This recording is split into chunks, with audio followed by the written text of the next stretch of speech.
Hai, Assalamualaikum warahmatullahi wabarakatuh. Edisi apa yang akan kita bahas malam hari ini?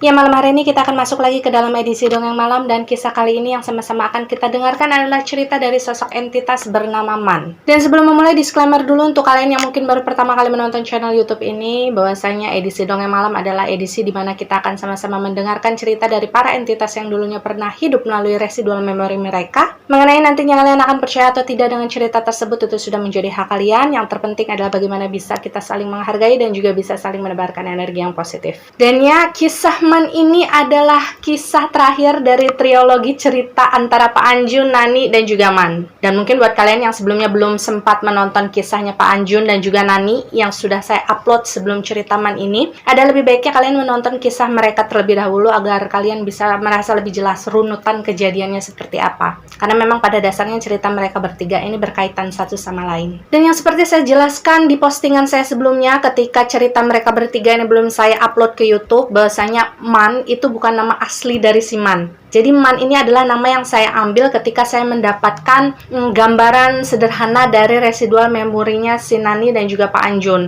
Karena dari residual memori mereka bertiga tidak ada satupun yang secara jelas menyebutkan siapa nama asli dari si Man tersebut. Karena setiap kali residual memori tersebut terulang, yang terdengar dari kenangan mereka adalah Man, Man, dan Man. Makanya saya kasih nama Man. Karena memang pada dasarnya si Man ini secara energi beliau sudah deform ya. Jadi sebagian dari sejati dirinya si Man ini sudah hilang, sudah terhapus residual memorinya. Jadi kemungkinan memang nanti kisahnya si Man ini tidak akan sepanjang Pak Anjun atau juga Nani. Jadi memang seadanya saja yang bisa saya dapatkan dari beliau ya. Dan ada satu hal lagi, sebelum nanti saya lupa menjelaskan kepada kalian, ini saya letakkan di awal saja, bahwasanya si Man ini sekarang ya sudah menjadi entitas yang memang digunakan oleh orang-orang yang tidak bertanggung jawab untuk melakukan hal-hal tidak baik. Jadi segala sesuatu yang ada di dalam dirinya si Man berupa energi ya dan perasaan yang bercampur menjadi satu, dari kemarahan, dendam, segala sesuatu yang tidak baik, itu sekarang sudah dimanfaatkan menjadi bahan bakar yang digunakan oleh para dukun untuk melakukan aktivitas mereka. Aktivitas yang berhubungan dengan tidak baik juga, misalkan mencelakai orang lain, merugikan orang lain, pokoknya hal-hal yang negatif. Itulah kenapa si Man ini secara penampakan, bagi kalian yang mungkin sudah melihat postingan saya sebelumnya yang menggambarkan bahwa secara bentuk pun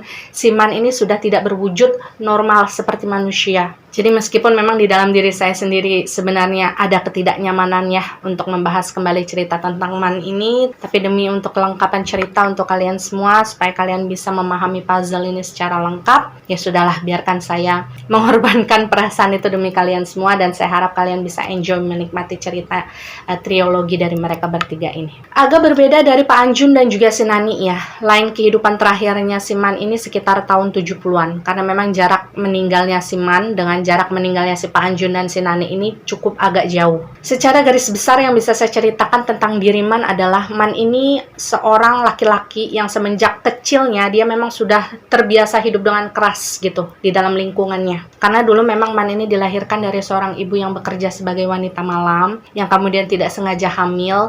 Itulah yang kemudian membuat si Man ini tidak pernah tahu siapa ayah kandungnya. Bahkan keberadaan Man ini seperti tidak diinginkan oleh ibunya sendiri. Man ini terbiasa hidup sendirian, dibiarin luntang-lantung di tengah jalan gitu kan, yang nggak pernah diurusin sama orang tuanya, hingga kemudian memang si Man ini akhirnya tumbuh menjadi remaja yang lebih nyaman ketika dia hidup di jalanan. Kehidupan yang keras tersebut akhirnya membentuk si Man ini menjadi seorang preman. Jadi mau nggak mau dia harus bisa menjadi orang yang tangguh dan paling kuat di wilayah tersebut hanya sekedar untuk bisa mendapatkan makanan. Dan menurut Man sendiri, pilihan hidupnya pada saat itu hanya ada dua hal, antara ditindas atau menindas. Dan tidak hanya sekali atau dua kali ya si Man ini melakukan pertarungan di jalanan untuk mendapatkan label siapa yang paling terkuat di daerah itu. Itulah kenapa di dalam residual memorinya si Man, untuk melukai seseorang, bahkan sampai menghabisi seseorang, itu bukanlah hal yang asing bagi Man. Jadi ketika dia menghabisi Pak Anjun gitu ya, itu bukan hal pertama kali yang pernah dia lakukan di dalam hidup. Dia sudah terlebih dahulu pernah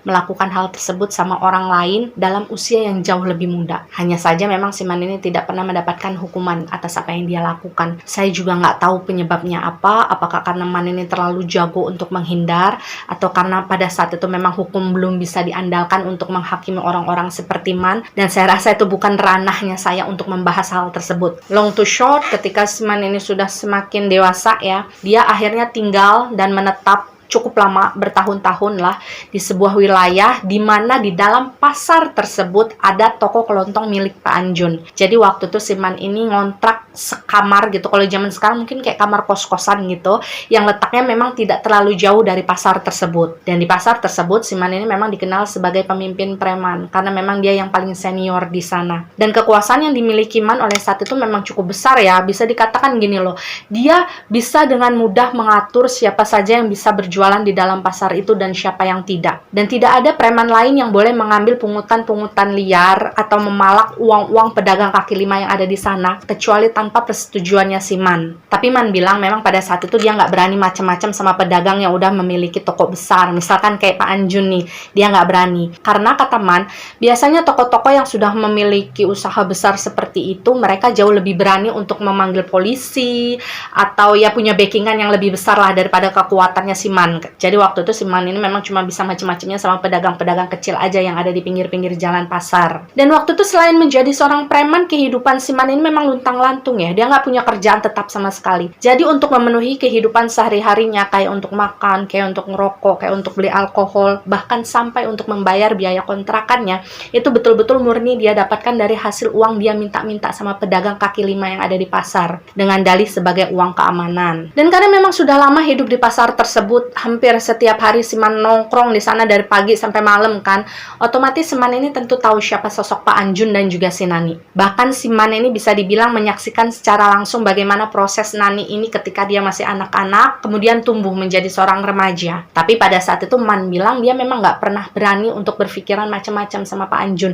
Karena pada saat itu si Man ini mengakui bahwasanya Pak Anjun itu merupakan sosok yang karismatik, tidak banyak bicara, tapi dia memiliki aura yang bisa membuat orang tuh kayak segan gitu mendekati dia. Man juga bercerita bahwasanya pada saat itu dia juga tahu bahwa panggilan si Pak Anjun di wilayah tersebut adalah Koko Pelit. Karena itu tadi, secara penampilan Pak Anjun ini kan sangat sederhana ya, kalau misalkan harus dibandingkan dengan apa yang dia punya pada saat itu. Kalian bayangkanlah, waktu itu Pak Anjun memiliki salah satu toko kelontong terbesar di pasar tersebut, tapi dia kemana-mana hanya menggunakan sepeda ontel. Secara outfitnya pun sangat sederhana, cuma pakai kaos oblong putih sama celana kargo pendek. Kemudian dia suka pakai topi cap, topi baseball gitu yang bahkan warnanya itu udah pudar. Jadi memang bisa dibilang dia tuh betul-betul sangat sederhana. Dan membahas si Nani, Man juga tentu kenal siapa Nani. Karena kan ketika si Man ini ada di pasar sebagai preman, otomatis dia juga sering melihat si Nani kecil ini bolak-balik ke tempat bapaknya. Tapi waktu itu usia si Nani ini kayak sekitar masih 10-15 tahunan lah ya. Dan sama sekali si Man ini nggak pernah berpikir bahwa dia kepengen macarin si Nani. Karena menurut Man pada saat itu, setiap kali ngeliat si Nani, dia tuh nggak ada perasaan apa-apa. Dia justru menganggap si Nani itu sebagai anak cewek yang sangat tomboy dan tidak sesuai dengan kriterianya si Man. Karena waktu itu si Man ini lebih suka ngeliat cewek yang feminim, yang betul-betul girly lah. Tapi seiring berjalannya waktu, ketika si Nani ini sudah menginjak usia-usia remaja, pada saat itu kan di tahun-tahun tersebut usia 16-17 tahun itu hitungannya sudah termasuk dewasa ya kalau perempuan. Nah, ketika menginjak usia tersebut, si Man ini memperhatikan si Nani ini kayak mulai berubah secara penampilan. Dia jadi lebih feminim, rambutnya juga sudah dibiarkan panjang. Kemudian dia semakin sering menggunakan dress-dress gitu, memakai rok. Sangat jauh berbeda penampilannya ketika dia masih anak-anak dulu. Dan satu hal yang semakin membuat si Man ini merasa tertarik kepada Nani waktu itu adalah karena si Nani ini memiliki kulit yang sangat bersih. Ya karena kan kalian sendiri tahu bahwasanya si Nani ini adalah keturunan Tionghoa. Sudah pasti secara kulit pun terlihat lebih bening lah ya dibandingkan dengan anak-anak remaja seusia dia pada saat itu di wilayah mereka. Dan secara jujur si Man ini bilang ketika dia tahu dia tertarik sama Nani, sebenarnya dia sudah sadar diri kok tentang perbedaan perbedaan yang ada di antara mereka berdua. Tapi waktu itu si Man ini tetap percaya diri dengan apa yang dia punya dan benar-benar pengen mendekati Nani tanpa ada beban apapun di dalam hatinya. Jadi kayak nothing tulus aja lah, sekedar kenalan gitu ya. Karena si Man ini bilang dia ini sama sekali nggak kepikiran pengen serius dengan seorang perempuan. Karena hidupnya si Man ini kepengen bebas sampai seterusnya. Dia bukan tipe laki-laki yang ingin terikat dalam sebuah hubungan. Dan perkenalan pertama mereka akhirnya terjadi di suatu hari. Kalau kalian sudah nonton ceritanya si Nani, sedikit banyaknya sudah sempat saya ceritakannya bahwasanya pada saat itu si Nani ini lagi beli bubur ayam. Yang pada saat itu memang berjualannya tidak jauh dari pos tempat di mana si Man dan teman-temannya ini biasa nongkrong. Dan karena pada saat itu si Man ngelihat, wah ada Nani nih lagi beli bubur ayam gitu kan. Dia sudah lama mengincar kesempatan tersebut untuk bisa berkenalan dengan Nani. Akhirnya dengan penuh percaya diri si Man itu menghampirilah si Nani di tukang bubur ayam tersebut. Dan pada saat itu di luar dugaannya si Man, si Nani ini merespon dengan baik ajakan si Man ini untuk berkenalan. Mereka akhirnya ngobrol di sana dan saling mengenal. Man ini hanya sedikit kaget aja sebenarnya waktu itu, karena bagaimanapun kan Nani pasti tahu kalau pada saat itu Man adalah preman yang ada di pasar tersebut. Tapi si Nani ini tetap mau meladeni pembicaraannya si Man ini secara baik-baik, karena si Man bilang beberapa perempuan yang sempat didekatinya sebelum si Nani nih ya, setiap kali mereka tahu bahwasanya si Man ini adalah seorang preman, perempuan-perempuan tersebut akan menghilang gitu. Mereka nggak mau dideketin sama si Man. Nah ini beda nih sama si Nani. Itulah yang kemudian membuat si Man ini kayak merasa lebih tertantang untuk bisa mendekati si Nani lebih jauh lagi. Dan memang ada beberapa residual memori yang tersisa dalam dirinya si Man yang memperlihatkan bahwasanya pada saat itu kayak proses pendekatan yang dilakukan oleh si Man sama si Nani. Jadi waktu itu awal-awalnya si Man kan kayak sering lewat di depan tokonya Pak Anjun, karena waktu itu kan si Man tahu si Nani sering ke tokonya Pak Anjun untuk menggantikan Pak Anjun sebentar menjaga toko setiap kali si Pak Anjun ini lagi makan siang. Dan di sanalah terjadi kayak semacam interaksi lah ya. Kalau misalkan Man yang pada saat itu lewat di depan tokonya Pak Anjun tiba-tiba melihat ada Nani di dalam toko. Awal-awalnya ya mereka saling melemparkan senyum, kemudian si Man ini kayak mengedipkan mata gitu kepada si Nani. Hingga akhirnya lambat laun seiring berjalannya waktu, si Man ini mulai berani untuk memberikan kode-kode gitu sama si Nani untuk bisa menemui dia. Kalau misalkan nanti si Nani sudah pulang dari tokonya si Pak Anjun. Dan mulai saat itulah kedekatan mulai terjalin di antara si Man dan juga si Nani. Tapi pada saat itu menurut si Man ya, Nani ini memang sengaja memberitahu si Man supaya mereka ini kalau ketemu secara diem-diem aja nih. Karena memang si Pak Anjun ini sudah bisa dipastikan tidak akan suka kalau misalkan tahu si Nani pada saat itu dekat dengan si Man. Dan karena si Man memang sejak awal sudah sadar diri juga, ya udah dia nggak protes dengan permintaan si Nani. Yang penting gimana caranya hubungan mereka bisa berjalan dengan lancar lah waktu itu. Dan dari setiap pertemuan yang terjadi di antara Man dan juga si Nani, dari sanalah akhirnya si Man ini banyak mempelajari tentang latar belakang keluarganya si Nani. Dan sebagai informasi saja kepada kalian ya, waktu itu si Man ini baru tahu kalau misalkan si Nani ini adalah anak semata wayangnya Pak Anjun. Karena saking private-nya keluarganya si Pak Anjun. Sampai-sampai memang orang yang tidak terlalu kenal dekat dengan keluarga mereka itu nggak tahu kalau si Nani ini adalah anak semata wayang. Dan ketika si Man ini tahu kalau pada saat itu anaknya Pak Anjun ini cuma si Nani seorang, di sanalah kata Man dia mulai memikirkan segala sesuatu yang sebenarnya di awal perkenalan mereka itu tidak terbayangkan oleh si Man. Jadi pikirannya si Man pada saat itu sudah menjurus kepada hal-hal yang negatif. Dia mulai membayangkan bahwasanya kalau misalkan saya jadi sama Nani nih, berarti semua hartanya si Man kan pasti diwarisin sama Nani dong. Dan kalau saya jadi suaminya si Nani, otomatis apa yang dimiliki Nani ya bisa saya rasakan juga. Man bilang dia nggak mau munafik, karena pada saat itu si Nani kan dengan polosnya menceritakan kepada Man tentang semua apa saja yang dimiliki oleh bapaknya. Bapaknya punya beberapa toko kelontong lah di pasar yang berbeda-beda, bapaknya punya banyak rumah, bapaknya punya banyak tanah kafling gitu. Dan hal tersebut yang akhirnya membuat si Man ini kayak semakin tergoda untuk bisa benar-benar mengikat si Nani di dalam hubungan tersebut. Dan akhirnya niat awalnya si Man yang semula hanya ingin iseng-iseng aja mendekati si Nani, ketika dia tahu semua benefit yang akan dia dapatkan semisal dia benar jadi sama si Nani waktu itu, akhirnya si Man ini mulai menseriuskan niatnya. Tapi pada saat itu cara yang dipilih oleh si Man adalah cara yang salah ya, cara yang jelek, dan saya harap nggak ada satupun di antara kalian yang meniru caranya si Man. Dan saking manipulatifnya si Man pada saat itu, dia membujuk si Nani untuk mau menyerahkan virginnya untuk si Man. Dan akhirnya memang si Man ini berhasil. Hampir setiap kali mereka bertemu secara diam-diam di suatu tempat gitu ya, mereka ini akan selalu melakukan hubungan tersebut. Kenapa demikian? Alasannya yang dijabarkan oleh si Man adalah karena pada saat itu di zaman ketika mereka hidup, perempuan yang sudah tidak perawan lagi itu hampir akan sulit untuk menikah dengan laki-laki yang lain. Jadi dengan kata lain, si Man ini kayak pengen ngiket si Nani secara tidak langsung. Bahkan ada di satu titik di mana si Man ini kayak kepikiran pengen membuat si Nani ini hamil di luar nikah. Karena kalau misalkan si Nani ini hamil duluan, menurut Man itu adalah tiket tercepat dia untuk dia bisa menjadi menantunya si Pak Anjun. Karena mau nggak mau kan si Pak Anjun harus merestui dong, daripada anaknya nanti melahirkan tanpa seorang suami dan cucunya nggak punya bapak. Tapi memang pada saat itu kenyataannya selama mereka ini berhubungan, dalam hubungan pacaran tersebut juga, si Nani ini tidak hamil ya. Jadi walaupun mereka memang sering melakukan hubungan tersebut, Nani ini tidak hamil. Secara jelas memang tidak pernah keluar komitmen di antara Nani dan juga si Man bahwasannya pada saat itu mereka ini pacaran. Jadi mereka ini kayak sama-sama saling jalan aja bareng gitu ya.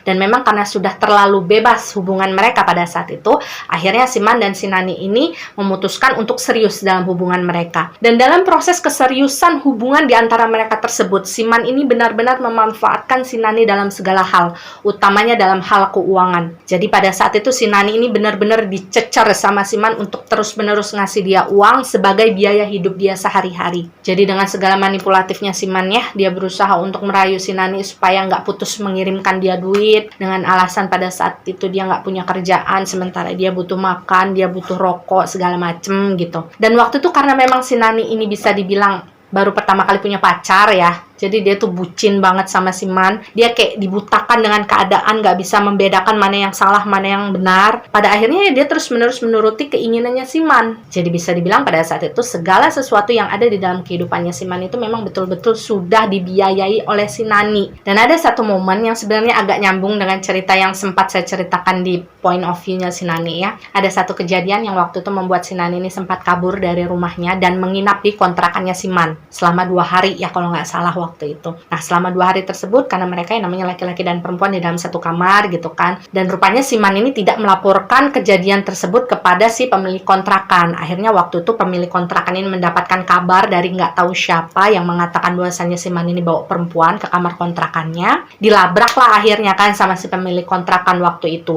Dan memang betul pada saat itu ada si Nani di dalam kamarnya si Man. Dan karena memang si pemilik kontrakan tersebut tidak terima dengan situasi seperti itu, akhirnya setelah dimarah-marahin ya si Man ini diusirlah dari kontrakan tersebut. Begitu juga dengan si Nani. Dan karena sudah diusir, merasa sudah tidak memiliki tempat tinggal lagi, akhirnya si Man ini sedikit menyalahkan si Nani kan. Ini gara-gara kamu nih datang ke sini nih, saya jadi akhirnya diusir dari tempat tinggal saya. Dan pada saat itu si Man ini juga ngomong sama si Nani, kamu pulang sana ke rumah mintain duit kek buat saya nyari kontrakan yang baru. Dan akhirnya si Nani memang menurut. Dia pulang ke rumah bapaknya untuk minta uang. Dan uang yang dia dapatkan dari bapaknya pada saat itu, dia kasih sama si Man untuk biaya cari kontrakan baru nih buat si Man. Dan sebagai informasi saja ya, sebenarnya dalam hubungan tersebut, sudah beberapa kali si Nani ini meminta lebih dulu kepada Man untuk dinikahi. Cuma pada saat itu si Man belum mau menikahi si Nani. Kenapa?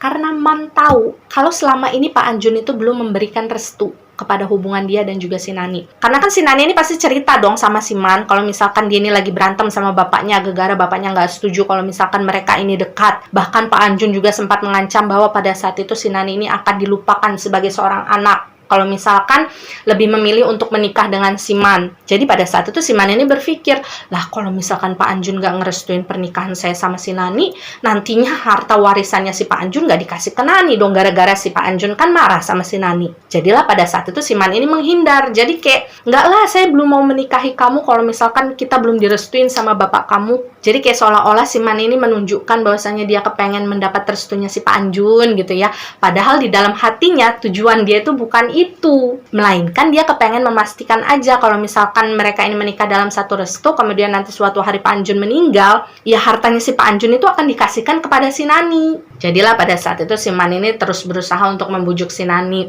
ayo kamu jangan nyerah dong, ngebujuk bapak kamu supaya mau merestui kita gitu. Padahal pada saat itu ya si Man ini selalu berusaha untuk gimana caranya bisa bikin si Nani ini hamil. Karena menurut dia itu adalah jalan satu-satunya yang paling gampang yang bisa dia lakukan untuk bisa menarik restunya si Pak Anjun. Dan singkatnya, setelah hubungan Nani dan juga si Man ini berjalan sekitar 2 atau 3 tahunan lah gitu ya, Man ini mulai merasa tidak sabar dengan proses yang dia lalui. Man ini ngerasa lama banget ya kok si Pak Anjun ini nggak kunjung merestui hubungan saya dan juga si Nani.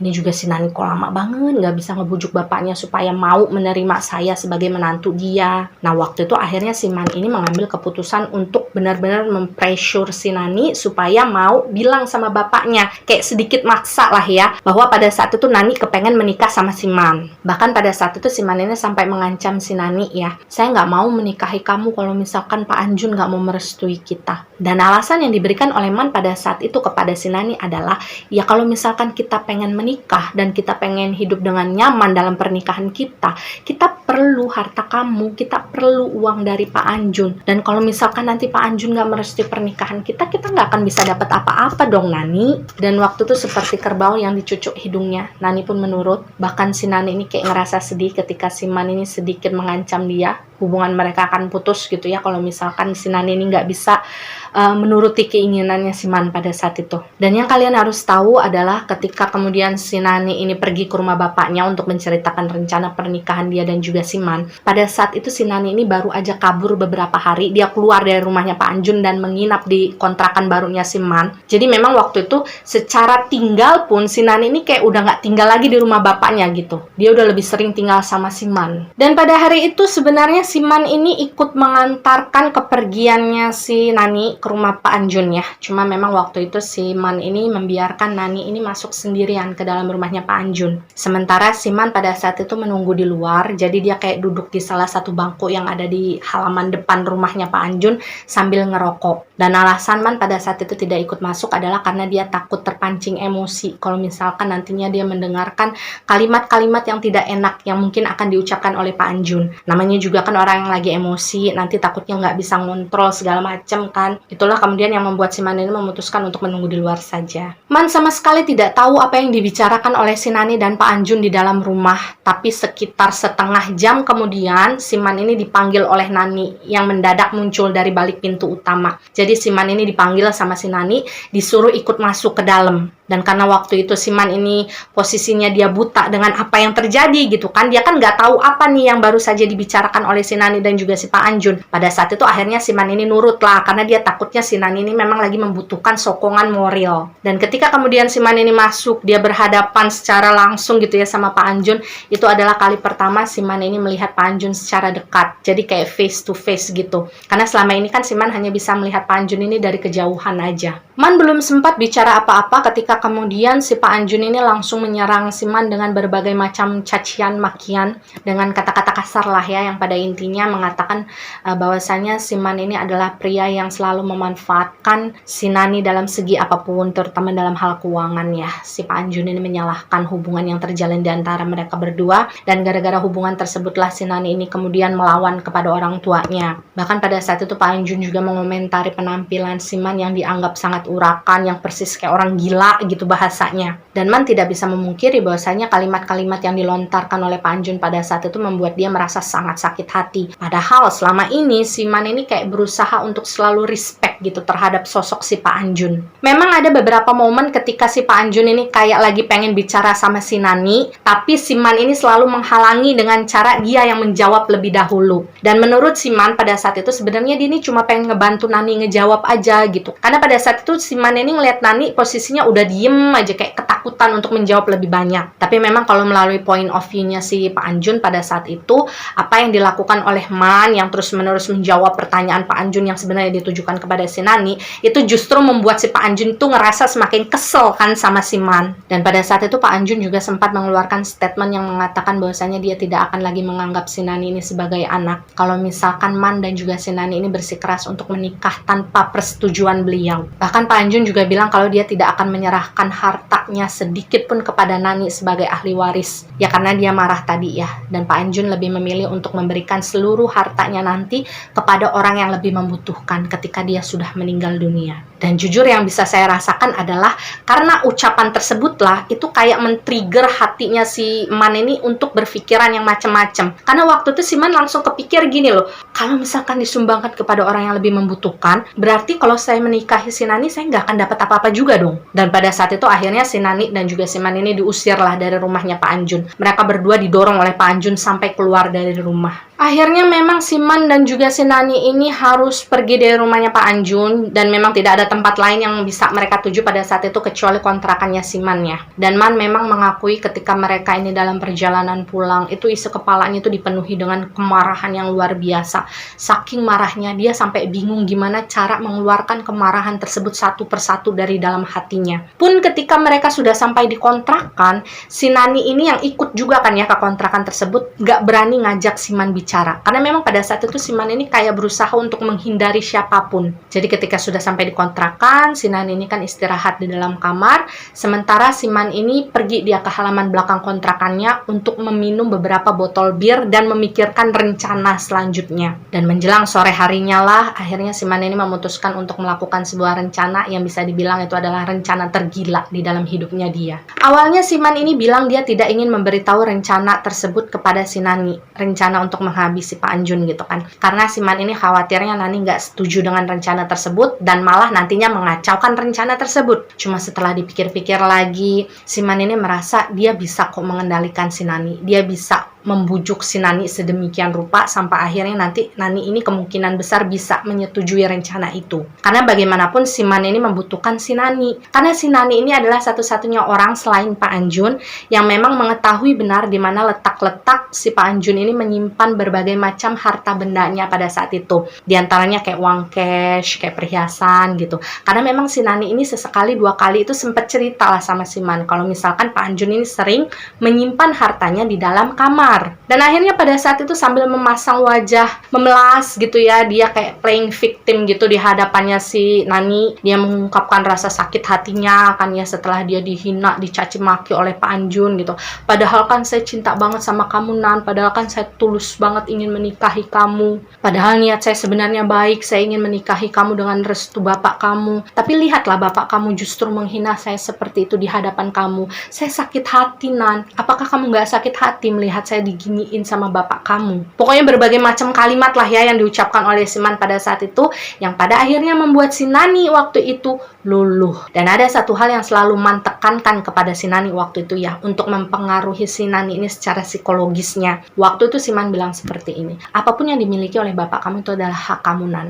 Jadi kalau misalkan kamu memutuskan untuk mengambil apapun hak kamu itu sekarang dengan cara apapun, itu nggak salah Nan, karena semua itu hak kamu loh. Jadi pada saat itu mungkin si Nani ini kayak memiliki alasan untuk membenarkan kesalahan yang akan mereka lakukan. Dan setelah pembicaraan panjang lebar, pada akhirnya mereka setuju kalau misalkan nanti malam sekitar jam 2 dini hari, Man dan juga si Nani ini akan pergi ke rumahnya si Pak Anjun. Man juga tahu kalau misalkan pada saat itu hampir setiap hari si Nani ini membawa kunci cadangan rumahnya Pak Anjun. Karena alasannya pada saat itu kan si Nani ini jarang pulang ke rumah. Dan dia nggak mau selalu mengganggu bapaknya kan. Kalau misalkan pulang ngetok pintu dulu gitu, minta dibukain dulu. Jadi akhirnya memang si Nani ini memiliki salah satu kunci cadangan yang diberikan oleh bapaknya sendiri untuk dia. Dan itulah yang kemudian membuat rencananya si Man ini semakin berjalan dengan mulus. Apalagi ketika kemudian mereka datang ke wilayah tempat si Pak Anjun tinggal, itu suasana di sekitar rumahnya Pak Anjun itu memang sepi. Dan begitu masuk ke dalam rumahnya si Pak Anjun, hal pertama yang dilakukan oleh si Man waktu itu adalah menyuruh si Nani ini untuk masuk lebih dahulu ke dalam kamar bapaknya. Sementara si Man ini mencari sesuatu yang bisa dia gunakan untuk melukai si Pak Anjun.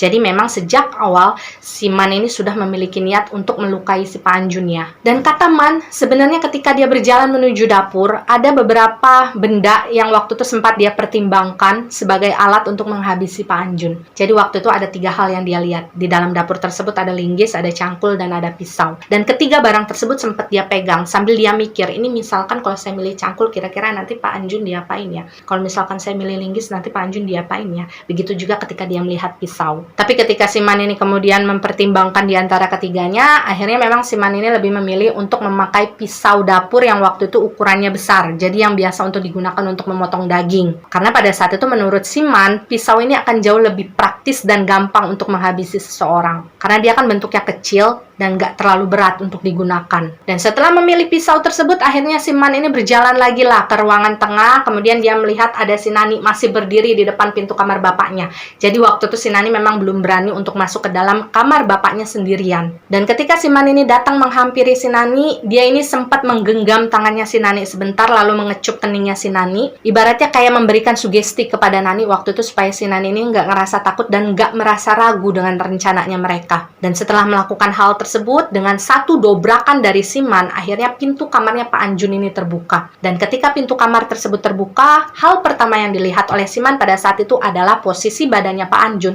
Itu lagi berusaha untuk bangun dari ranjangnya gitu, tapi belum sempat menoleh. Dan karena memang pada saat itu si Man ini ingin menyelesaikan segala sesuatunya secepat yang dia bisa, sebelum si Pak Anjun itu benar-benar sudah bisa duduk gitu ya dari ranjangnya, Man ini langsung masuk ke kamar dan dia langsung menebaskan pisau yang dia pegang untuk melukai tubuhnya si Pak Anjun. Jadi pada saat itu si Pak Anjun ini posisinya memang belum tahu sama sekali kalau yang datang ke dalam kamarnya malam hari itu adalah si Nani dan juga si Man. Dan yang harus kalian bayangkan adalah posisinya ketika si Man ini sedang berusaha melukai Pak Anjun. Dia membacok tubuhnya Pak Anjun dengan pisau dia. Sebelah tangannya itu dia sambil ngerokok. Jadi dia sambil ngerokok, sebelah tangannya sambil ngelukain si Pak Anjun. Dan kenapa si Man ini melakukan hal tersebut sambil merokok? Kata si Man sih untuk menghilangkan rasa tegang ya. Karena dia nggak munafik, pada saat itu dia sempat ngerasa takut juga, ngerasa tegang juga. Awalnya kan si Man ini mengira mungkin menghabisi si Pak Anjun itu adalah sesuatu yang mudah. Tapi ternyata si Pak Anjun pada saat itu berusaha untuk melawan. Dan barulah ketika tebasan dari pisaunya si Man ini mengenai bagian kepalanya si Pak Anjun,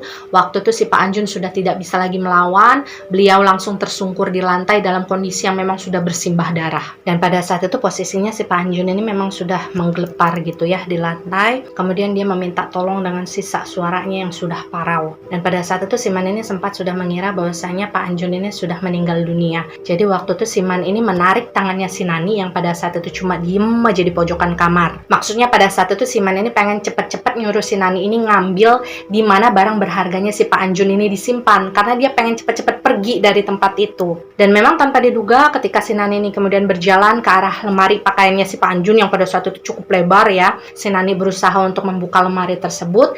Sempat terjadi sebuah momen di mana si Pak Anjun ini kayak ngerangkak gitu, kemudian menggapai kakinya si Nani dengan kedua tangannya. Jadi kayak dipegang gitu kakinya si Nani, kemudian si Pak Anjun ini kayak minta tolong sama anaknya. Dan pada saat itu si Man menyaksikan hal tersebut terjadi. Dan kata Man, sebenarnya ada rasa ketakutan tersendiri di dalam hati dia ketika dia menyaksikan hal tersebut. Karena dia takutnya si Nani ini nanti jadi ngerasa kasihan sama bapaknya. Man ini takut si Nani ini akan merasa iba dan pada akhirnya mundur dari rencananya mereka. Karena menurut Man sendiri, pada saat itu bagaimanapun Pak Anjun ini adalah bapaknya si Nani. Cara logikanya manusia, harusnya si Nani ini ngerasa kasihan dong sama bapaknya sendiri. Bahkan pada saat itu si Man ini sampai udah kepikiran kalau dia akan segera kabur dari rumah tersebut kalau misalkan secara tiba-tiba saja si Nani ini berubah pikiran. Tapi rupanya tidak. Nani pada saat itu teguh terhadap pendiriannya, dia tetap berjalan sesuai rencana. Bahkan yang sedikit membuat si Man agak kaget pada saat itu, si Nani ini kayak nyingkirin tangannya si Pak Anjun dengan kakinya, jadi kayak ditendang gitu. Bahkan si Nani ini langsung lanjut mencari barang berharga milik Pak Anjun yang ada di dalam lemari. Jadi dia sama sekali tidak menggubris bapaknya yang pada saat itu minta tolong. Dan mungkin sekitar 15 menit kemudian, si Man ini sudah merasa cukup dengan apa yang mereka ambil pada saat itu. Jadi waktu itu posisinya si Man dan si Nani ini kayak bawa semacam karung goni yang kecil gitu ukurannya ya.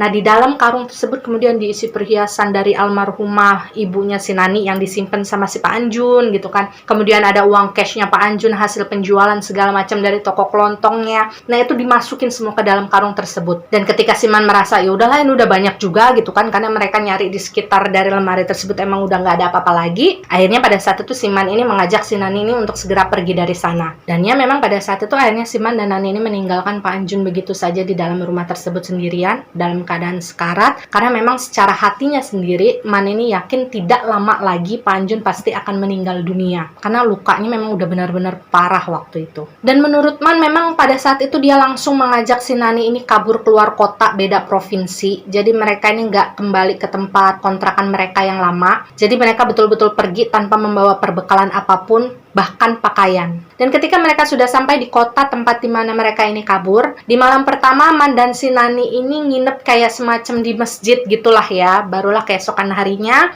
mereka berdua ini berkeliling wilayah tersebut untuk mencari sebuah rumah untuk dikontrak. Dan pada saat itu memang situasinya mereka berdua nyari kontrakan itu sambil bawa-bawa karung berisi harta curiannya mereka. Tapi kan memang nggak ketara dong. Dan ketika menemukan rumah yang akan mereka kontrak, akhirnya setelah deal segala macam gitu ya, mereka ini pergi ke sebuah pasar untuk membeli pakaian yang akan mereka gunakan sehari-hari. Mereka juga membeli beberapa peralatan kayak furniture, kayak kasur, kayak kipas angin, kayak gitulah ya, untuk mereka gunakan di kontrakan barunya mereka. Dan yang perlu kalian tahu adalah dari setiap sisa-sisa residual memorinya si Man, setiap kali saya melihat sosok si Nani melalui pandangannya si Man, Nani ini sama sekali tidak terlihat sempat merasa sedih atau merasa kepikiran gitu ya dengan almarhum bapaknya.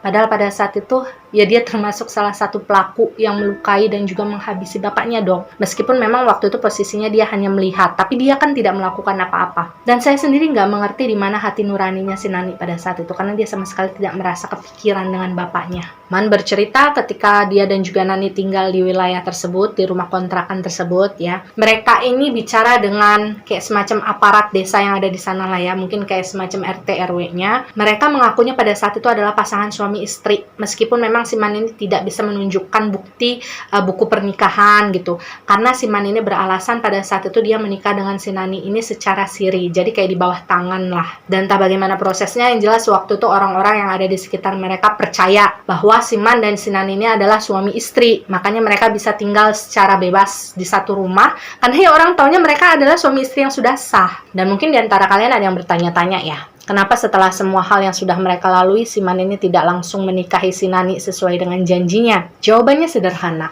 Seperti yang saya sudah jelaskan di awal tadi, bahwasanya si Man ini bukan tipe laki-laki yang mau terikat dalam sebuah hubungan. Dan karena memang kedekatannya sejak awal dengan si Nani adalah sesuatu yang dia anggap sebagai iseng-iseng saja, yang kemudian dia anggap akan mendatangkan keuntungan bagi kehidupan dia, hingga pada akhirnya jalan yang harus dia lalui bersama Nani ini mengharuskan dia untuk menghabisi Pak Anjun, tapi kan akhirnya dia mendapatkan apa yang dia mau, meskipun tidak sebanyak yang dia harapkan. Ibaratnya apa yang dia curi dari Pak Anjun pada saat itu paling banget sepertiga dari apa yang si Pak Anjun punya. Jadi kan pada saat itu si Man ini berpikirnya ya sudahlah, si Nani juga sudah tidak bermanfaat lagi buat saya. Jadi ketika mereka yang tinggal serumah, hubungan mereka ini bisa dibilang sudah tidak seharmonis dulu lagi lah. Bahkan ketika si Nani ini beberapa kali berusaha untuk menagih janji si Man untuk minta dinikahi, si Man ini selalu menghindar. Jadi bagi dia pada saat itu untuk menggantung perasaan dan statusnya si Nani itu adalah jalan terbaik yang dia bisa untuk menghindari si Nani ini sementara. Dan yang perlu kalian ketahui dalam hubungan mereka pada saat itu, si Man ini mulai menunjukkan tabiat dia yang sebenarnya. Dia suka main tangan,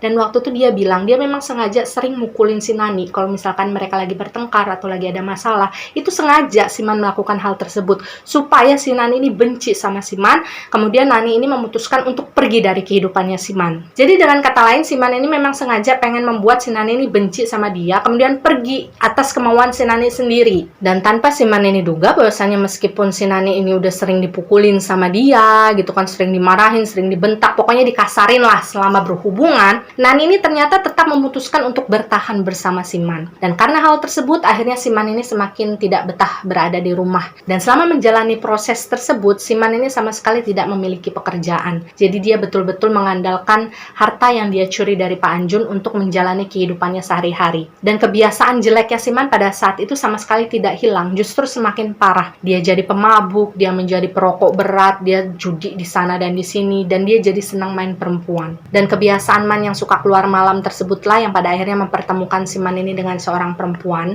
seorang janda muda yang tinggal di desa sebelah. Kita sebut saja namanya adalah Mawar. Man bercerita kepada saya bahwasanya ketika dia bertemu dengan Mawar itu kayak seolah-olah Man ini bertemu dengan cinta yang selama ini dia cari gitu. Si Man bilang bahwasanya Mawar itu adalah kriteria perempuan yang selama ini dia inginkan. Mawar itu cantik, Mawar itu selalu terlihat merawat diri. Sangat berbeda dengan Nani yang selalu terlihat polos dan terlihat tidak pernah merawat diri kalau ada di rumah. Jadi pada saat itu secara official memang bisa dikatakan si Man ini akhirnya berselingkuh lah dengan si Mawar. Dan mereka ini berselingkuh dalam jangka waktu yang cukup lama loh ya. Jadi bisa dibilang gini, ketika si Man dan si Nani ini pindah ke desa tersebut, katakanlah 2 bulan lah ya mereka tinggal di sana. Dia kan sudah mengenal si Mawar. Dan sejak 2 bulan pertama si Man ini tinggal di desa itu, dia tuh posisinya udah selingkuh sama si Mawar. Jadi memang jangka waktunya panjang. Setiap kali bertengkar dengan si Nani, misalkan mereka lagi ada masalah di rumah, si Man ini kayak selalu mencari-cari alasan supaya dia bisa pergi, nggak pulang berhari-hari. Padahal setiap dia kabur dari rumah, tujuan dia yang nggak ada lain nggak ada bukan ke rumahnya si Mawar. Bahkan si Man ini udah sering nginep di rumahnya si Mawar. Dan saking dalamnya hubungan si Man dan juga si Mawar, kata si Man pada saat kami berkomunikasi,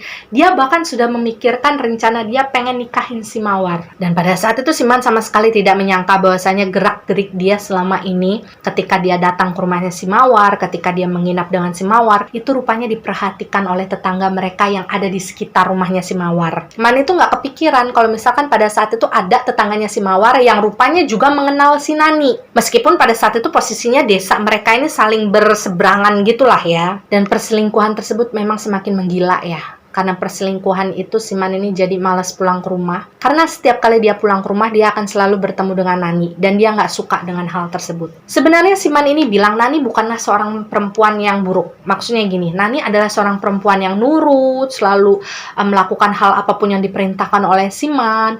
Apalagi kalau misalkan si Man ini lagi butuh duit, dari manapun si Nani pasti selalu memberikan uang tersebut kepada si Man. Hanya saja kata si Man, yang namanya hati kan tidak ada yang bisa memaksa. Dan ketika hatinya si Man ini memang sudah betul-betul terbagi kepada si Mawar, pada saat itulah akhirnya sesuatu yang sangat mengejutkan si Man terjadi. Entah dari mana sumbernya, pada akhirnya si Nani ini mengetahui perselingkuhan yang dilakukan oleh si Man. Dan secara detailnya akan saya ceritakan seperti ini ya. Jadi pada saat itu, si Man yang memang sudah berhari-hari tidak pulang ke rumah kontrakannya bersama si Nani, akhirnya di hari tersebut dia memutuskan untuk pulang. Karena memang uang pegangan dia waktu itu udah habis. Yang tersisa hanyalah perhiasan aja. Dan kalau perhiasan itu memang yang megang adalah si Nani. Dan biasanya kalau misalkan Man ini lagi membutuhkan uang, maka si Nani ini akan menjual perhiasan tersebut. Barulah nanti uangnya akan diberikan kepada si Man. Dan sebagai informasi saja kepada kalian, memang waktu itu posisinya si Man ini sudah menanggung segala macam biaya hidupnya si Mawar, mulai dari biaya makan, biaya kontrakan, bahkan sampai uang jajannya. Mungkin kalau bahasa anak sekarang kayak uang skincare-nya pun itu udah ditanggung oleh si Man. Jadi pada saat itu setelah tidak pulang berhari-hari, akhirnya si Man ini pulang ke rumah kan, dia menemui si Nani dan langsung meminta uang nih kepada si Nani. Dan ketika pulang ke rumah, terkejutlah Man pada saat itu karena memang si Nani ini menyambut dia dengan sikap yang sangat dingin. Bahkan untuk pertama kalinya pada saat itu si Nani ini berani untuk menolak memberikan uang kepada si Man. Pada saat itu si Nani ini bahkan mempertanyakan kepada si Man seperti apa kelanjutan kehidupan mereka kalau misalkan si Man ini tidak pernah bekerja, terus-menerus menjadi pengangguran, karena tidak selamanya mereka akan terus bisa menggunakan uang hasil curian mereka waktu itu. Tak hanya sampai di sana, si Nani juga kemudian mengatakan bahwasanya dia mengetahui semua perselingkuhan yang sudah dilakukan oleh si Man dengan seorang perempuan bernama Mawar. Dan saat itu si Man ini sempat terdiam ya, karena dia terkejut bagaimana mungkin si Nani yang waktu itu kerjaannya hanya di dalam rumah bisa mengetahui kabar tersebut. Waktu itu si Nani sempat berusaha untuk menarik kerah bajunya si Man dari belakang, mungkin maksudnya pengen menjatuhkan si Man, cuman secara refleks saja waktu itu si Man berbalik dan pada saat itu justru dialah yang menjatuhkan si Nani ke lantai. Jadi waktu itu dia mendorong si Nani sampai kemudian si Nani ini tersungkur. Saat itu si Man merasa sangat marah ya, karena mungkin dia merasa si Nani sudah berani melawan dia. Dan mungkin karena si Nani ini juga ngerasa sangat emosi, kan kayak bertubi-tubi gitu rasa emosi yang masuk ke dalam hatinya. Waktu itu si Nani ini melampiaskannya dengan cara menjerit-jerit. Dia jadi kayak berteriak gitu sambil mengumpat ke arah si Man. Dan karena si Man ini posisinya waktu itu merasa takut kalau pertengkaran mereka ini sampai terdengar oleh tetangga sekitar mereka, si Man ini ibaratnya kayak masih punya malu lah ya untuk mikirin hal tersebut. Si Man ini sebenarnya sempat meminta si Nani untuk diam. Bahkan si Man ini sempat membekap mulutnya si Nani supaya suaranya tuh nggak kedengeran sampai keluar. Cuma waktu itu si Nani sempat menggigit tangannya si Man, dia memberontak lah pada saat itu dan justru semakin mengeraskan suaranya. Dan karena pada saat itu si Man ini merasa sudah tidak bisa lagi mengendalikan si Nani, akhirnya si Man ini memutuskan untuk pergi lagi dari dalam rumah. Jadi dia meninggalkan si Nani sendirian dalam kondisi marah-marah, meskipun pada saat itu si Nani ini sudah berusaha untuk mencegah si Man ini untuk pergi. Dan ya pada saat itu memang akhirnya si Man ini tetap pergi dari rumah, dia meninggalkan si Nani sendirian, dan tidak ada lain tidak ada bukan tempat yang kemudian si Man ini tuju sebagai tempat pelariannya adalah rumahnya si Mawar. Karena Man bilang tempat paling membuat dia nyaman dalam kehidupan dia adalah rumahnya si Mawar. Tempat di mana dia bisa menceritakan segala keluh kesahnya tanpa merasa dijudge adalah rumahnya si Mawar. Dan setelah si Man ini beberapa hari tidak pulang ke rumah, posisinya ketika dia masih berada di rumahnya Mawar ya, tiba-tiba saja tetangga yang tinggal di dekat rumah kontrakannya mereka, which is yang ada di desa sebelah, itu tiba-tiba saja datang ke rumahnya si Mawar dan ingin bertemu dengan si Man. Ketika kemudian si Man ini keluar dari rumahnya si Mawar gitu ya, kemudian menemui tetangganya tersebut, di sanalah tetangganya kemudian memberikan kabar yang sangat mengejutkan bagi si Man. Tetangganya pada saat itu bilang bahwasanya si Nani ditemukan sudah meninggal dunia dengan cara gantung diri di dalam kamar rumahnya. Dan waktu ditemukan, si Nani ini posisinya memang sudah tergantung beberapa hari di dalam kamar. Itu pun ditemukan karena tetangganya waktu itu merasa si Nani ini sudah tidak keluar rumah selama beberapa hari, dan secara tiba-tiba saja muncul aroma tidak sedap dari rumah tersebut.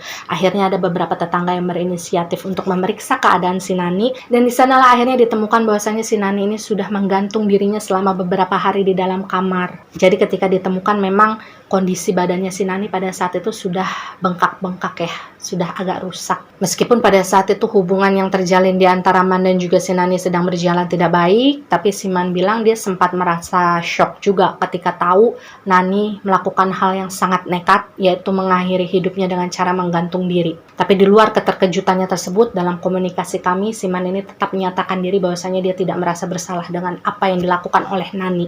Man bilang seperti ini, apapun yang dilakukan oleh Nani itu adalah keputusan dia. Kalau dia memutuskan untuk menggantung diri, itu bukan karena saya. Yang namanya di dalam sebuah hubungan, rasa bosan dan rasa jenuh itu sudah pasti ada. Dan wajar rasanya kalau misalkan saya mencari sesuatu hal yang baru untuk membuat saya bahagia di dalam hidup. Jadi kalau misalkan si Nani tidak bisa menerima hal tersebut dan memutuskan untuk menggantung dirinya, itu sudah menjadi pilihannya. Dan selepas kepergian Nani dengan cara yang begitu tragis, ya si Man melanjutkan kehidupannya seperti biasa. Tapi dia tidak berubah menjadi seseorang yang lebih baik, tapi justru menjadi lebih buruk ya. Dia semakin menjadi pemabuk berat, dia semakin menjadi perokok berat, dia memiliki hutang di mana-mana karena judi yang dia lakukan. Dan pada saat itu si Man ini memang memutuskan untuk tetap tinggal di rumah tersebut, tapi dia memang sengaja mengunci pintu dari kamar tempat di mana si Nani sebelumnya menggantung diri. Jadi dia kunci pintu tersebut, kemudian dia tutup pakai papan biar nggak ada orang yang bisa membuka kamar itu. Dan percaya atau tidak, dalam komunikasi yang kami lakukan ya, si Man mengaku ada masa-masa di mana dia merasa dihantui oleh sosoknya si Nani, yang merasa tidak terima dengan apa yang dilakukan oleh Man sebelumnya. Itulah yang kemudian sebenarnya membuat si Man ini agak depresi gitu, agak trauma. Itulah yang kemudian membuat si Man ini jarang pulang ke rumah, dan dia larinya tuh ke minum-minuman alkohol. Dan mengenai hubungan si Man dan juga si Mawar, sudah bisa ditebak bahwasanya hubungan mereka tidak berlangsung lama ya. Setelah kepergian si Nani, setelah habis harta curian yang diambil oleh si Man dari si Pak Anjun waktu itu, si Mawar pada akhirnya meninggalkan si Man karena dianggap sudah tidak bisa membiayai kehidupan dia lagi. Dan ketika kemudian si Man ini merasa bahwasanya dia sudah tidak memiliki lagi pemasukan dalam kehidupannya, setelah semua harta yang dia curi dari Pak Anjun itu habis, akhirnya si Man ini memutuskan untuk melakukan pekerjaan sebagai seorang juru parkir di sebuah restoran yang ada di dekat wilayah tempat dia tinggal. Tapi memang pada saat itu semua hasil yang dia dapatkan dari pekerjaan dia saat itu selalu dia gunakan untuk hal-hal yang tidak baik. Misalkan untuk membeli minum-minuman keras, kemudian untuk melakukan judi, pokoknya untuk sesuatu yang sebenarnya tidak berguna di dalam hidupnya. Dan di usia 40 sekian, pada akhirnya si Man ini menderita sebuah penyakit yang saya sendiri tidak tahu itu penyakit apa, karena si Man sendiri memang tidak pernah memeriksakan penyakit tersebut secara medis. Jadi si Man ini ibaratnya kayak pasrah aja lah dengan keadaan dia, dan dia sama sekali tidak meninggalkan kebiasaan hidupnya yang buruk meskipun waktu itu dia sudah sakit. Jadi memang seiring berjalannya waktu, tubuh si Man ini kayak digerogoti dari dalam dengan penyakitnya dia.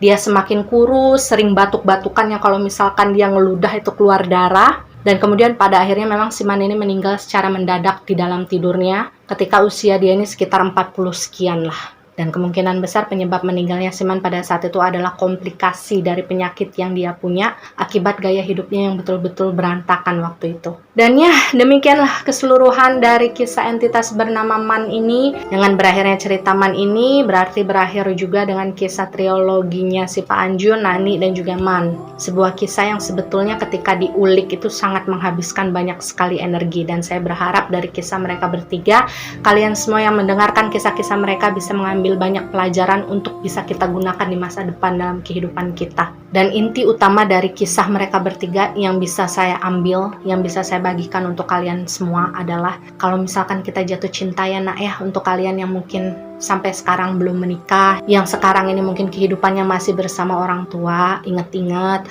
kalau misalkan kalian jatuh cinta, jangan hanya mengandalkan hati semata, tapi juga andalkan logika. Kalau misalkan orang-orang di sekitar kalian sekiranya sudah memberikan sinyal bahwasanya orang yang saat ini bersama kalian itu adalah orang yang tidak baik, maka gunakan logika kalian untuk memilah, melihat situasi. Bener gak sih pendapat orang? Bener gak sih apa yang mereka lihat? Jangan terlalu bucin, jangan terlalu nurut ya sayang ya.